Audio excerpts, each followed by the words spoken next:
Hi guys, welcome back to my channel, and on today's video I'm going to teach you exactly how to start a box truck business from start to finish, from buying the truck, getting insurance, little loopholes you can do to help you, and at the end of the video I'm going to tell you guys how I made my first $100,000 and how I will get to $1 million.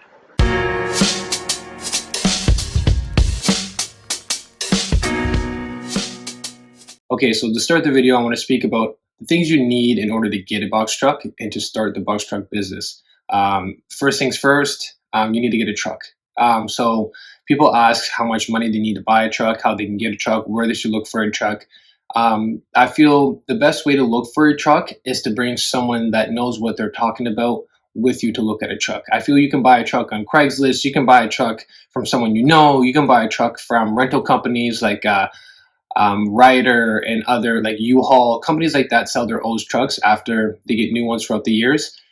So you can also snag trucks from them. But the most important thing is to bring someone along that knows what they're talking about. That way you know that when you spend your money, you're going to have a decent truck that you'll be able to get to work before something happens. Because the last thing you need is to get a truck that you buy and it's not a good working truck and you're having to pay for repairs before you even get on the road.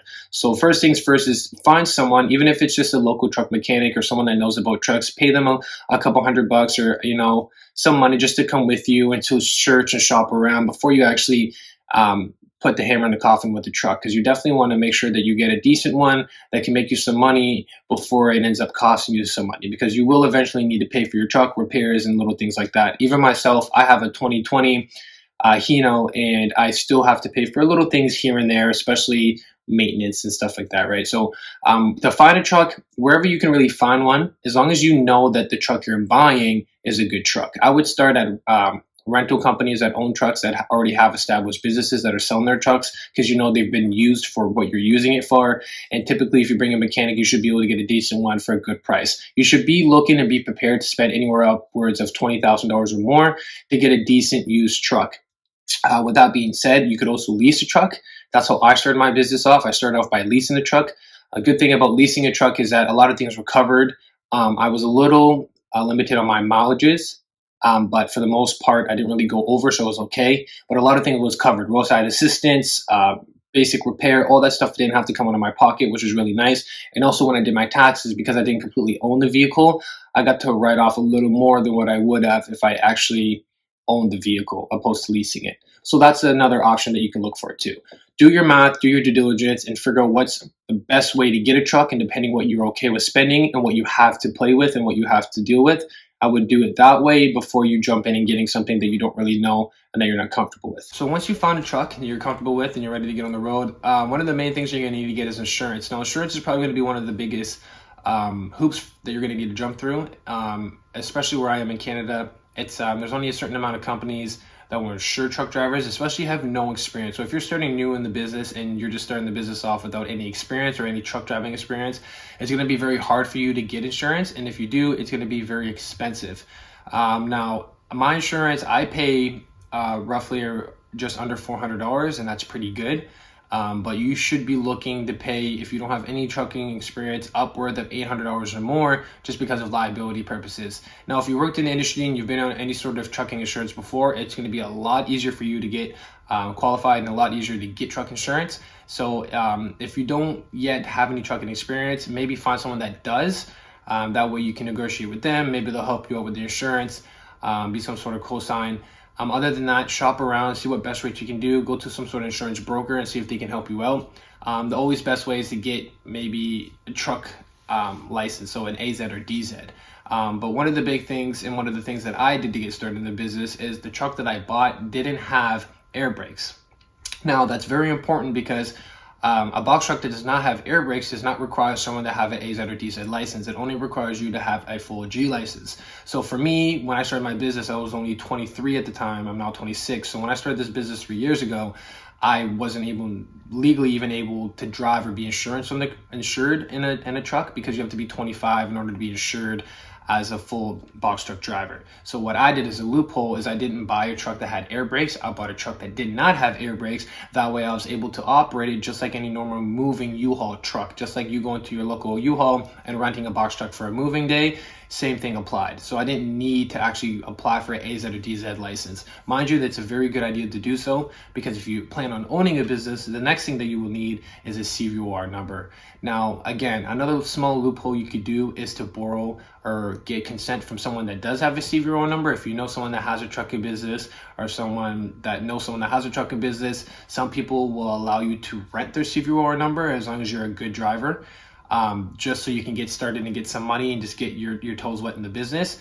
And some people won't. Now, if you don't have a CVOR number, if you're not fortunate enough to know someone that does and that will let you use theirs, then you're gonna have to do the CVOR test.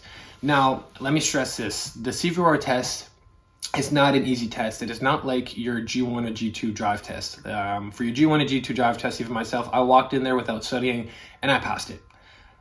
Easy, no problem. The CVOR test, I went in there, I did not study, and I failed miserably many times. I wasted a lot of money on failed tests.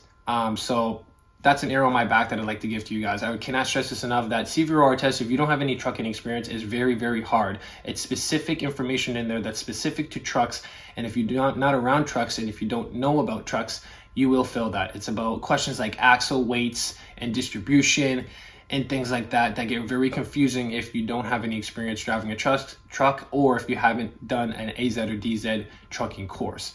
So keep that in mind. You will need a CVOR number if you plan on having multiple trucks, and that test is very hard. It is not easy. You will need to study, and it does cost, here in Canada, it cost me $250 just to apply for it. So mind you, you have to apply for the test first, then to get accepted for the test. They'll send you an email back once you get it qualified or accepted, and then you go in and do the test.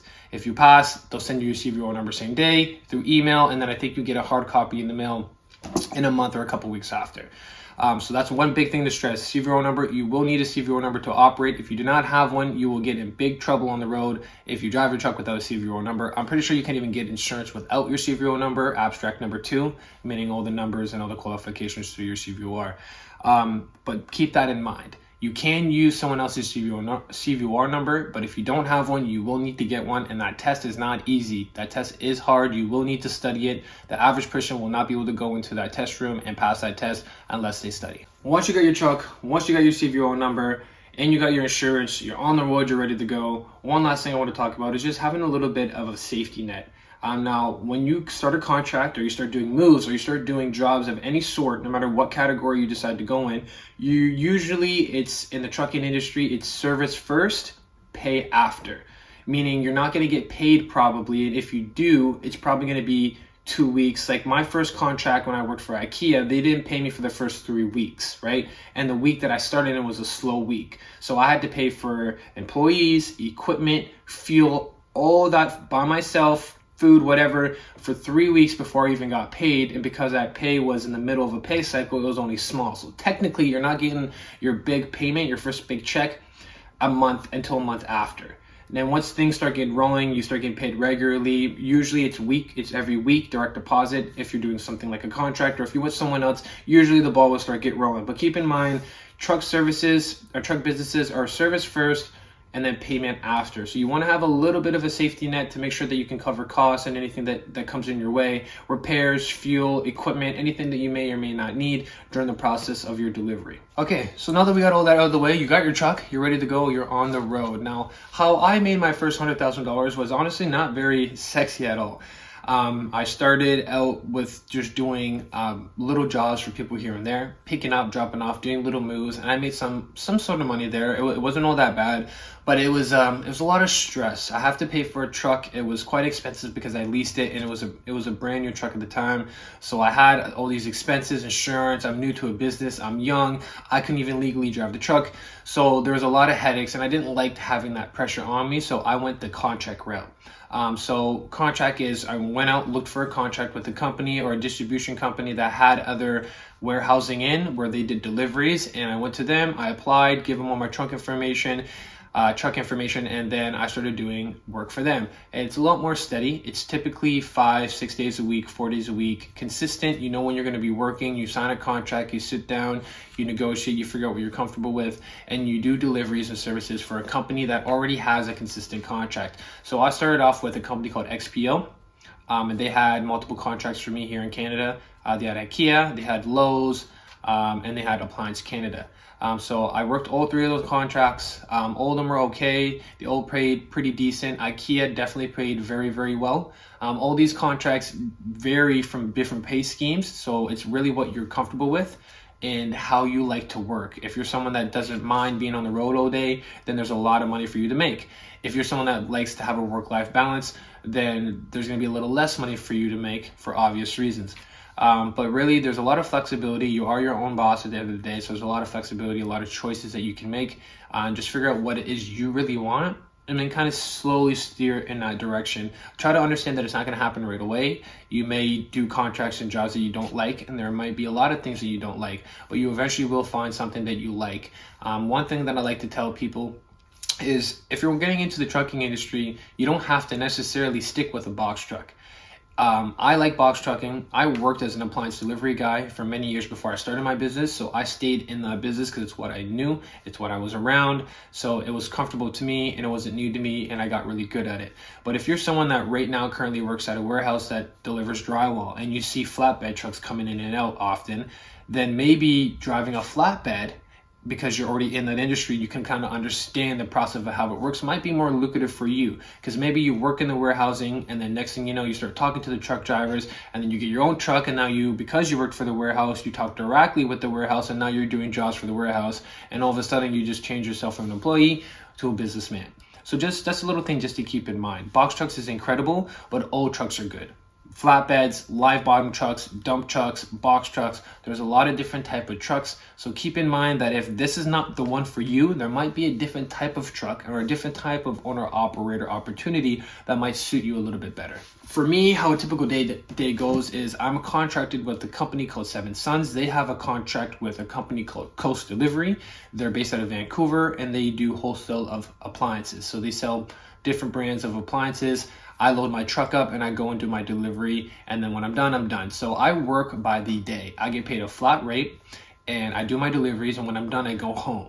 So if I typically start at about 6 in the morning and I load about 7, start my first delivery by 8 a.m. If I'm done at 9 a.m., if I finish all my deliveries by 9 a.m., obviously that's not realistic, but if I were to, then I would go home. Okay, so in my industry, time is money. I like that because I'm good at what I do. I have a lot of experience in what I do, so I'm able to get a full truck of appliances off fairly quickly. I don't really work anything later than 2 p.m. So for me, I'm even including my driving and my travel time, I'm not really working any more than 8 hours a day. So for me, that's really, really good because I get paid pretty decently, upwards of $800 to $1,000 a truck. After paying my helpers and my truck, or my helpers and my truck payments and all the other expenses I have, I walk away with a fairly decent amount of money. Now, just for example, here's some of the checks that I have made. As you can see, I usually average about 4 to 6 grand a week, depending on what I do.